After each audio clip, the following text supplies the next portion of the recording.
আমাদের অনন্য স্টোরি সকল প্রকার পার্ট গল্প দেখতে আমাদের চ্যানেলটি সাবস্ক্রাইব করে পাশে থাকা বেল আইকনটিতে ক্লিক করে অল নোটিফিকেশন অন করে দিন।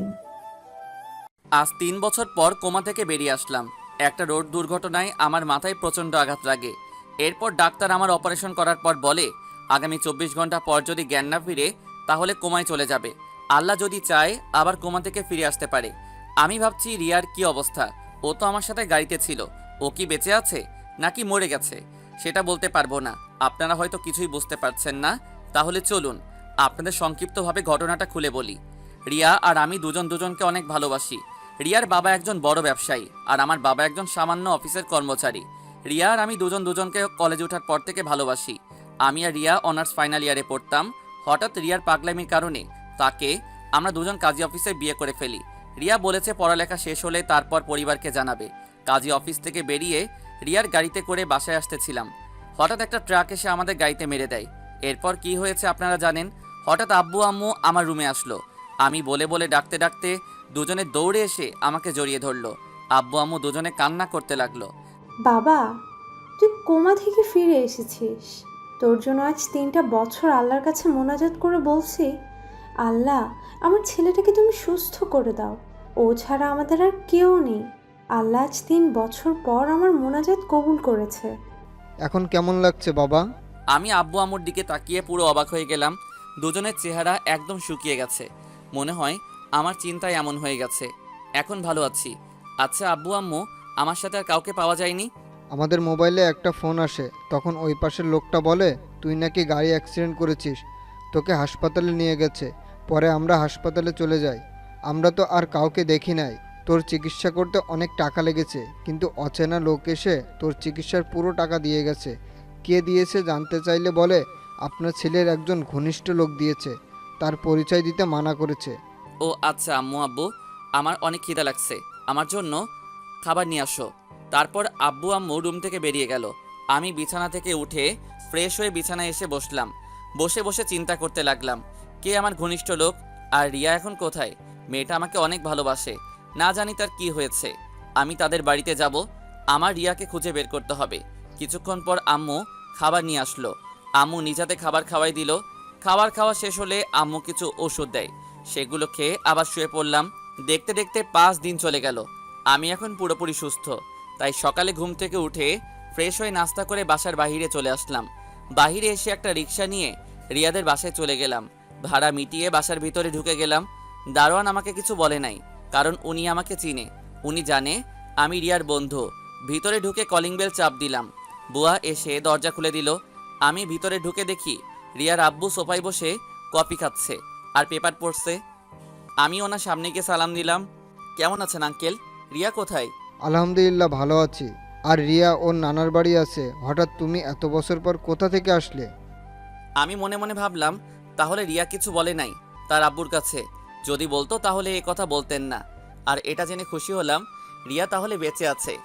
আসলে আঙ্কেল আমি নানার বাড়িতে থেকে লেখাপড়া করেছি, তাই রিয়ার সাথে আর যোগাযোগ হয় নাই। তুমি জানো রিয়ার কি হয়েছে? 3 বছর আগে গাড়ি অ্যাক্সিডেন্ট করে তার একটা পা কেটে ফেলা হয়েছে। এটা শুনে আমি সাথে সাথে নিচে বসে গেলাম আর কান্না করতে লাগলাম। আঙ্কেল, ওর নানার বাড়ি কোথায়? আমায় একটু ঠিকানাটা দিতে পারবেন? তুমি কান্না করছো কেন? ওর কপালে এটা লেখা ছিল। আচ্ছা আমি তোমাকে ঠিকানা দিচ্ছি। তারপর আঙ্কেলের সাথে ঠিকানা নিয়ে বাসা থেকে বেরিয়ে গেলাম। একটা রিক্সা নিয়ে বাস কাউন্টারে চলে আসলাম। টিকিট কেটে বাসে উঠে পড়লাম। বাস চলতে লাগলো তার আপন গতিতে।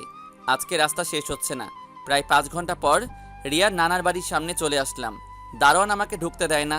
তারপর মোবাইল বের করে রিয়া আর আমার ছবি দেখালাম। তারপর উনি আমাকে ভিতরে যেতে দিলেন। আমি ভিতরে ঢুকে কলিং বেল চাপ দিলাম। কিছুক্ষণ পর একজন আম্মুর বয়সী মহিলা এসে দরজা খুলে দিল।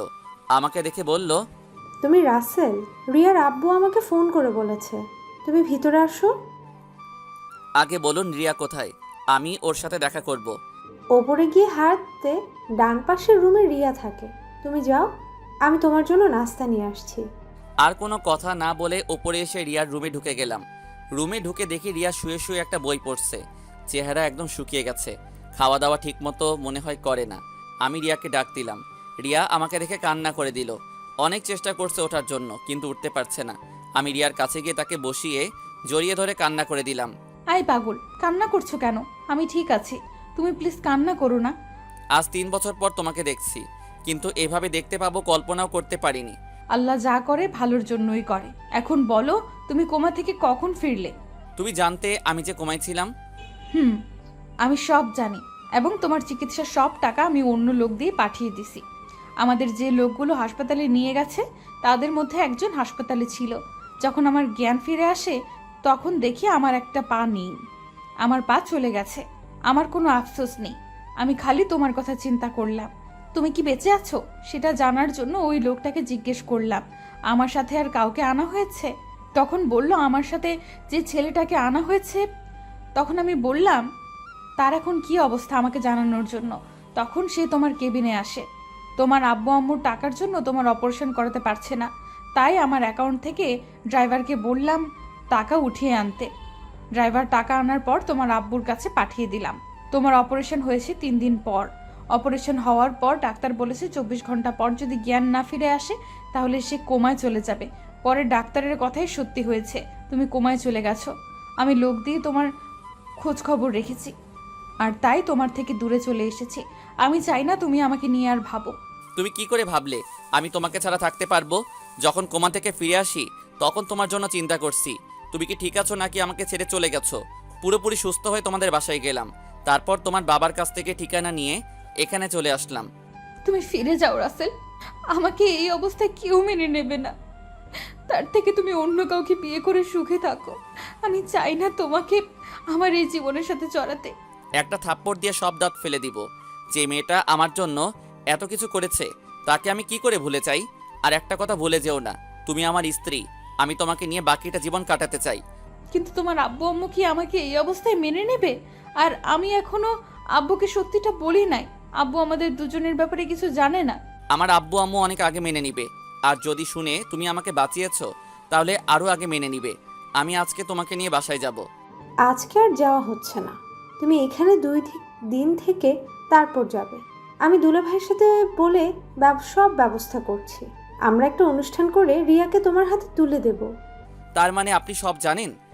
রাসেল, আমি মামির সাথে সব শেয়ার করেছি। তারপর মামি কিছুক্ষণ কথা বলে রুম থেকে বেরিয়ে গেল। রিয়া আমাকে জড়িয়ে ধরে আছে। রাসেল, তুমি জানো আমি মনে করেছি আমাকে তুমি এভাবে দেখে মেনে নেবে না, কিন্তু তুমি যে আমাকে আপন করে নেবে সেটা আমি ভাবতে পারিনি। তুমি আমাকে কখনো ছেড়ে যেও না, আমি তোমাকে অনেক ভালোবাসি। দূর পাগলি, এই রাসেল তোমার জন্য সব কিছু করতে পারে, আমি তোমার জন্য মরতে পারি। রিয়া আমার মুখে আঙুল দিয়ে বলল, চুপ। আর একবার যদি মরার কথা বলো তাহলে তোমার আগে আমি চলে যাব। ঠিক আছে আর বলবো না। রাতে খাবার টেবিলে রিয়াকে কোলে করে নিয়ে আসলাম। আবার খাবার খেয়ে কোলে করে রুমে নিয়ে আসলাম। ও আপনাদের তো বলতে ভুলে গেছি, রিয়ার মামা ব্যবসার কাজের জন্য বাহিরে গেছে, আসতে কিছুদিন লেট হবে। রিয়া আমার বুকের উপর শুয়ে আছে, আমি তাকে জড়িয়ে ধরে আছি। এখন আমাকে আদর করো, তোমার আদর আজ 3 বছর পাইনি। ঠিক আছে, করছি। আমি রিয়ার ঠোঁটের সাথে ঠোঁট লাগিয়ে কিস করতে লাগলাম। রিয়াও আমার সাথে তাল মিলিয়ে চলছে। আমি আস্তে আস্তে রিয়ার কাপড় খুলে ফেললাম, তারপর ওর পুরো শরীরে কিস করতে লাগলাম। আস্তে আস্তে হারিয়ে গেলাম অজানা ঠিকানায়। এখন রিয়া আমাকে অনেক ভালোবাসে। আমি রিয়াদের অফিস দেখাশোনা করি। রিয়া বাসায় টুকটাক কাজ করে, কিন্তু আম্মু তাকে করতে দেয় না। বাসায় কাজের বুয়া আছে, সেই বাসার সব কাজ করে। আল্লাহ দিলে সুন্দরভাবে জীবনযাপন করতে লাগলাম। সবাই আমাদের জন্য দোয়া করবেন। যে তোমার, সে তোমারই, অন্য কারো হতে পারে না।